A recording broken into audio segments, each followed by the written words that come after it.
ఎన్నికల వేళ పవన్ కళ్యాణ్ పర్యటన ఖరారైంది. పలు ఊహాగానాలకు తెరదించుతూ జనసేన బీజేపీ అభ్యర్థుల తరఫున జనసేనాని ఎన్నికల ప్రచారం ప్రారంభించారు.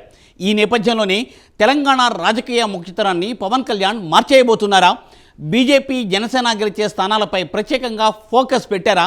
తెలుసుకోవాలంటే let us watch the story.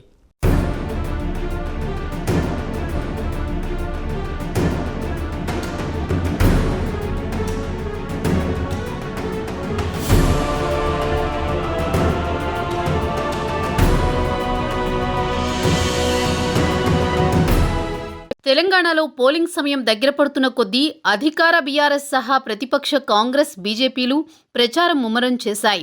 Road షోలు, ర్యాలీలు, బహిరంగ సభలతో ప్రజల్లోకి దూసుకెళ్తున్నాయి.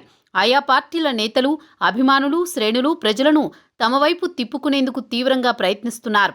అయితే తెలంగాణ ఎన్నికల్లో బీజేపీ, జనసేన కలిసి పోటీ చేస్తున్న సంగతి తెలిసిందే. ఈ క్రమంలోని రాష్ట్రంలో బీజేపీ ప్రచారాన్ని హోరెత్తిస్తోంది. ఇప్పటికే ప్రధాని మోదీ, కేంద్ర హోంమంత్రి అమిత్ షా ఎన్నికల ప్రచార సభల్లో పాల్గొన్నారు. ఆ పార్టీ అగ్రనేతలు సైతం నియోజకవర్గాల్లో విస్తృతంగా ప్రజలతో మమేకమవుతున్నారు. తాజాగా బీజేపీ తరపున జనసేన అధినేత పవన్ కళ్యాణ్ ప్రచారానికి సిద్ధమవుతున్నారు. అలాగే తమ పార్టీ అభ్యర్థులకు మద్దతుగా ప్రచారం నిర్వహించనున్నారు. దీంతో తెలంగాణ రాజకీయాలు మరింత ఆసక్తిగా మారిపోయాయి.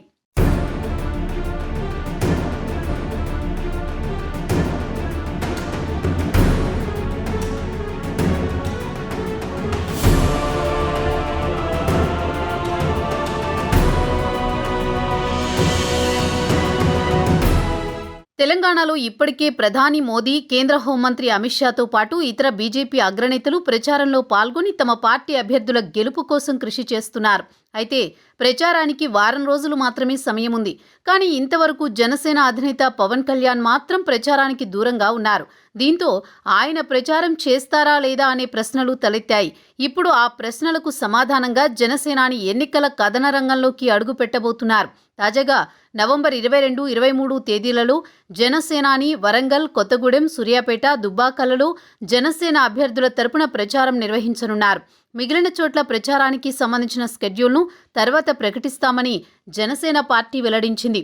పవన్ ఎంట్రీతో తెలంగాణ జనసేన నేతలతో పాటు ఇటు బీజేపీ శ్రేణుల్లో జోష్ పెరిగిపోయింది.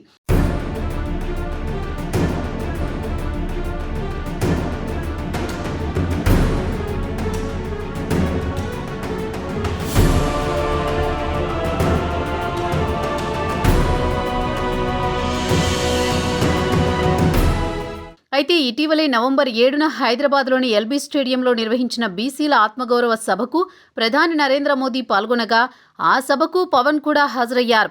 అయితే ఆ తర్వాత పవన్ ఎటువంటి సభలకు హాజరవ్వలేదు. కాగా ఇక బీజేపీ, జనసేన అభ్యర్థుల తరపున ప్రచారం చేసేందుకు సేనాని సిద్ధమయ్యారు. తాజాగా పవన్ తెలంగాణ పర్యటనకు సంబంధించిన స్కెడ్యూల్ని జనసేన పార్టీ విడుదల చేసింది.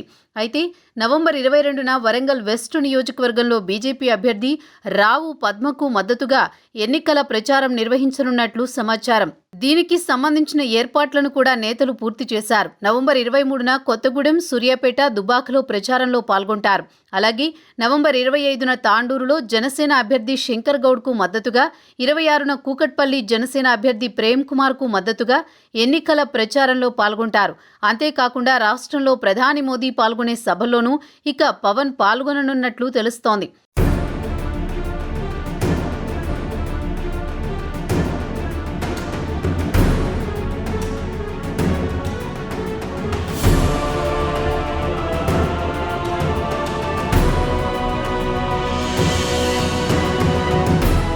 అయితే ఇప్పుడు 2 తెలుగు రాష్ట్రాల్లో పోటీ చేయగల చిత్తశుద్ధి ఉన్న ఒకే ఒక్క ప్రాంతీయ పార్టీ ప్రస్తుతానికి జనసేన మాత్రమేనని తెలుస్తుంది.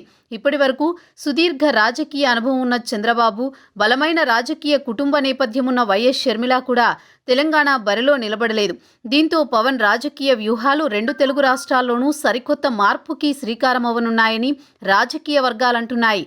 ఇక తెలంగాణ ఎన్నికల ప్రచారానికి నవంబర్ 28 చివరి తేదీ కాగా ఈ క్రమంలో ప్రధాన పార్టీల నాయకులంతా ప్రచారంలో బిజీగా గడుపుతున్నారు.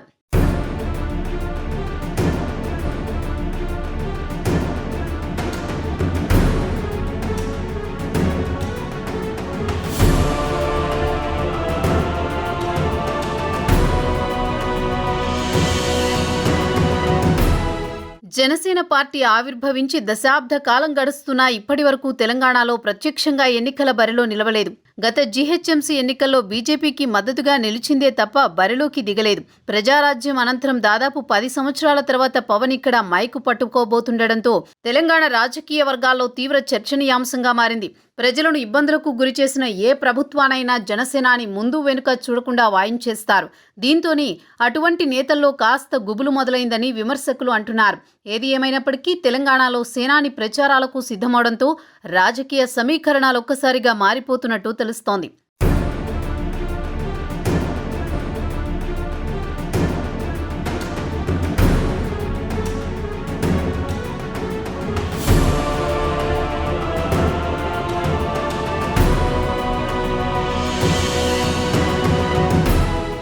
గతంలో ప్రజారాజ్యం తరపున పవన్ యువరాజ్యం బాధ్యతలను తీసుకున్న విషయం తెలిసిందే. అప్పట్లో ఈ ఉద్యమాల గడ్డపై రాష్ట్ర వ్యాప్తంగా సేనాని ప్రచారం కూడా చేశారు. కాంగ్రెస్ అధిష్టానం ఉలిక్కిపడేలా ఇదేమి రాజ్యం, దొంగల రాజ్యం, దోపిడీ రాజ్యం అంటూ దేశం మొత్తం మారుమ్రోగిపోయేలా ఉమ్మడి ఆంధ్రప్రదేశ్లో కాంగ్రెస్ పాలనని నిలదీశారు. తెలంగాణ ప్రజల సమస్యలను ఆయన అవగతం చేసుకున్నారు.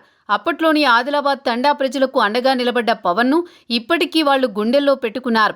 అంతేకాదు జనసేన పార్టీ ఆవిర్భావం అనంతరం అనేక సమస్యలపై పవన్ పోరాడారు. ఇరు రాష్ట్రాల ప్రగతి కోసం తాను పాటుపడతానని, ఆంధ్రప్రదేశ్ అభివృద్ధి సాధిస్తేనే ఆంధ్ర వలసలు ఆగుతాయని, లేకపోతే తెలంగాణ సాధించుకున్నప్పటికీ నిష్ప్రయోజనమవుతుందని పవన్ పలు ప్రసంగాల్లో చెబుతుంటారు.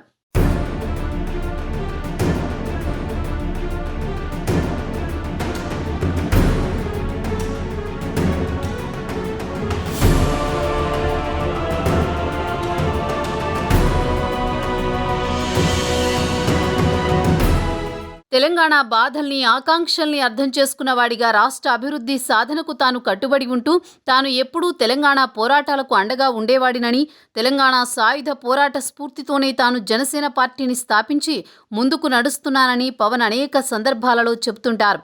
తన ప్రసంగాల్లో విరివిగా తెలంగాణ ఉద్యమాన్ని, నేతల పోరాటాన్ని ప్రస్తావించే పవన్ కళ్యాణ్ అధికార బీఆర్ఎస్ కాంగ్రెస్లపై ఎలాంటి విమర్శలు ఎక్కుపెడతారనేది తీవ్ర చర్చనీయాంశంగా మారిపోయింది. ఇప్పటికే ఏపీలో తన వారాహిపై జనసేన సమరసేనానిగా నిలబడి ప్రశ్నల అస్త్రాలతో అధికార పార్టీని హడలెత్తించేశారు. కాగా ఇలా ఓవైపు ఏపీలో, మరోవైపు తెలంగాణలో పవన్ తన మార్కుని చూపిస్తూ ఎన్నికలకు సన్నద్ధమవుతున్నారు.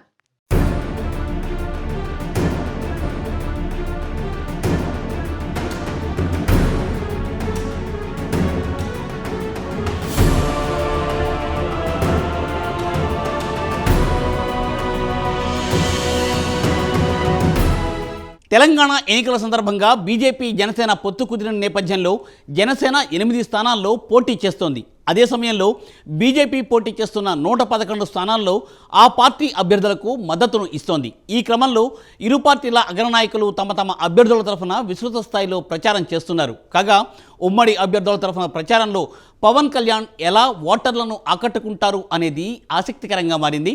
పవన్ ప్రచారం ఇరు పార్టీల నేతలకు ఎలా కలిసిస్తుందో తెలియాలంటే వేచి చూడాల్సిందే.